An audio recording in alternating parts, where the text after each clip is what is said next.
ஆண்டவராகிய இயேசு கிறிஸ்துவின் நாமத்தில் உங்களை நான் வாழ்த்துகிறேன். இந்த புதிய மாதத்திற்கு நான் உங்களை வரவேற்கிறேன். கடந்த 5 மாதங்களை கடந்து இந்த 6வது மாதத்தில் குடும்பமாய், சபையாய், தனிப்பட்டவர்களாய் பிரவேசிக்க கர்த்தர் நமக்கு கிருபை தந்திருக்கிறார். இந்த மாதத்திலும் ஆண்டவர் ஞாபகப்படுத்த விரும்புகிற அல்லவென்றால் நம்மை இந்த மாதத்தில் எப்படி நடத்தப் போகிறார் ஒரு வசனத்தை நான் உங்களுக்கு சொல்ல விரும்புகிறேன். நம்ம எல்லாருக்கும் அறிமுகமான 1 நாளாகமம் 4வது அதிகாரம் 10வது வசனத்தில் யாபேசுடைய ஜெபம் இருக்கிறது. 4 காரியத்திற்காக யாபேஸ் ஜெபிக்கிறார். இந்த செய்தி அந்த ஜெபத்தை பற்றியதல்ல. யாபேசுடைய ஜெபத்தில் 4 காரியத்தில் 2வது காரியம் என் எல்லைகளை பெரிதாக்கி அப்படின்னு சொல்றான்.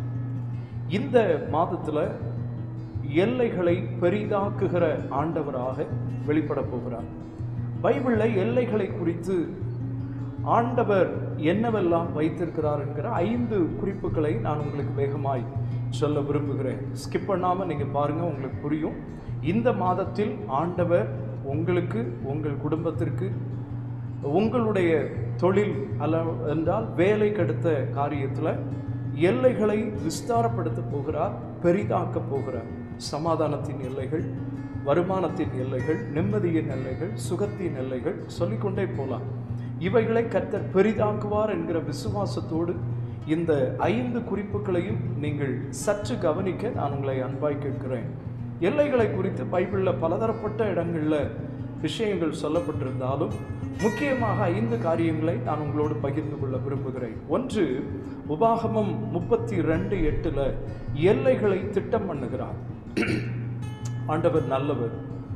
உங்களுக்கு எப்படிப்பட்ட எல்லைகளை கொடுக்கணும்னு ஆண்டவர் திட்டம் பண்ணுகிறார். 2வது அப்போஸ்தல நடபடிகள் 17வது அதிகாரம் 26வது வசனத்தில் எல்லைகளை குறிக்கிறார் என்று சொல்லப்பட்டிருக்கிறது. 1வது திட்டம் பண்ணுகிறார்.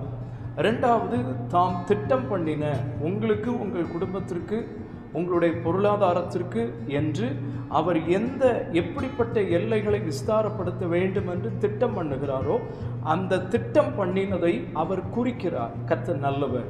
அவருக்கு நீங்கள் நன்றி சொல்லிக்கொண்டே இருங்கள். 3வது காரியம் கொடுக்கிறார்.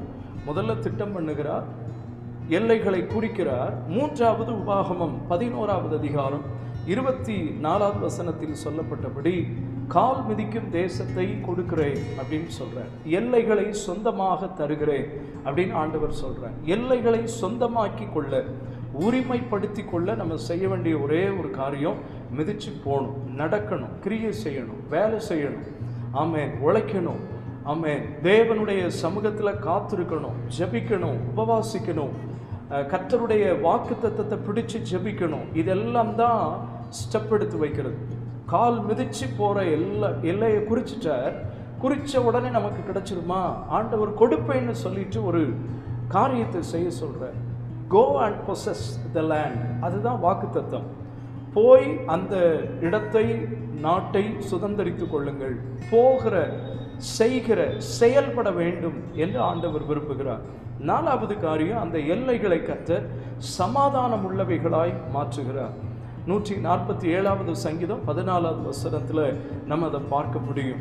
எல்லைகளை குறித்த ஆண்டவர், அந்த எல்லைகளை கொடுக்கிற ஆண்டவர் எப்படிப்பட்ட எல்லைகளாக நமக்கு அதை தருகிறார் என்றால் சமாதானம் உள்ள, கர்த்தர் முன்குறித்த, கர்த்தர் குறித்திருக்கிற, கர்த்தர் திட்டம் பண்ணின, கர்த்தர் கொடுத்த எல்லைகளுக்குள் கவலை இருக்காது, கண்ணீர் இருக்காது, வேதனை இருக்காது. வேதம் சொல்லுகிறது எல்லைகளை ஆண்டவர் சமாதானம் உள்ளவைகளாய் கொடுக்கிறார், மாற்றுகிறார். கடைசி காரியம் எல்லாத்தையும் செஞ்சுட்டு அவர் விரும்புகிறபடி ஒவ்வொரு காரியத்தையும் நமக்கு முன் குறிச்சிட்டு எல்லைகளை கொடுத்துட்டு சமாதானம் உள்ளவைகளாய் மாற்றி, உபாகமம் 33:12 சொல்லப்பட்டிருக்கு, எல்லைகளுக்குள்ளே அவரே வாசமாயிருப்பார்.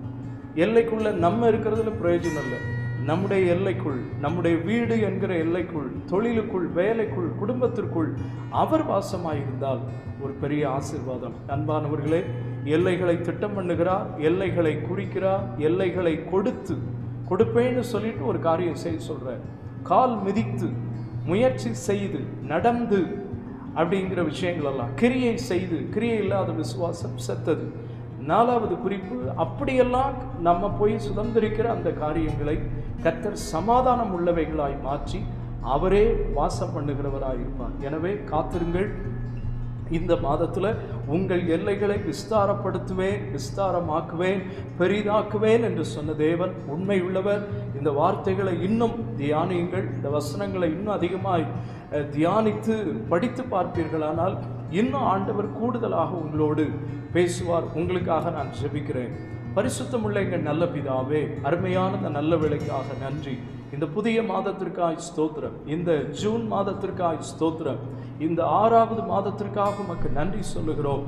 நீர் எங்களுக்கு சொல்லி இருக்கிற இந்த வார்த்தைகளின்படி எல்லைகளை பெரிதாக்க போகிறதற்காய் ஸ்தோத்திரம். எல்லைகளை திட்டம் பண்ணுகிறீர், எல்லைகளை குறிக்கிறீர், எல்லைகளை கொடுக்கிறீர், எல்லைகளை சமாதானம் உள்ளவைகளாக்கி எல்லைகளுக்குள் நீர் வாசம் பண்ணுகிற அந்த நல்ல தயவுக்காகவே நன்றியோடு ஸ்தோத்திரிக்கிறோம். இதை கேட்கிற ஒவ்வொருவருக்குள்ளும் எங்கள் எல்லைகள் விஸ்தாரப்படும், பெரிதாகும். எங்கள் சமாதானத்தின், நிம்மதியின் எல்லைகள், சுகத்தின் எல்லைகள், வருமானத்தின் எல்லைகள் பெரிதாகும் என்கிற விசுவாசத்தை கர்த்தர் கட்டளையிடும்படியாய் ஜெபிக்கிறோம். இன்னும் இந்த வசனங்களை தியானித்து இன்னும் அநேக புரிதல்களுக்குள் உம்முடைய பிள்ளைகள் வரும்படியாக ஜெபிக்கிறோம். நீர் நடத்தும், ஆசீர்வதியும், மேன்மைப்படுத்தும், எல்லைகளை விஸ்தாரப்படுத்துவீராக. இயேசுவின் மூலம் வேண்டுகிறோம் எங்கள் நல்ல பிதாவே, ஆமென். விசுவாசிங்க, உங்களுடைய எல்லைகள் பெரிதாகும். God bless you.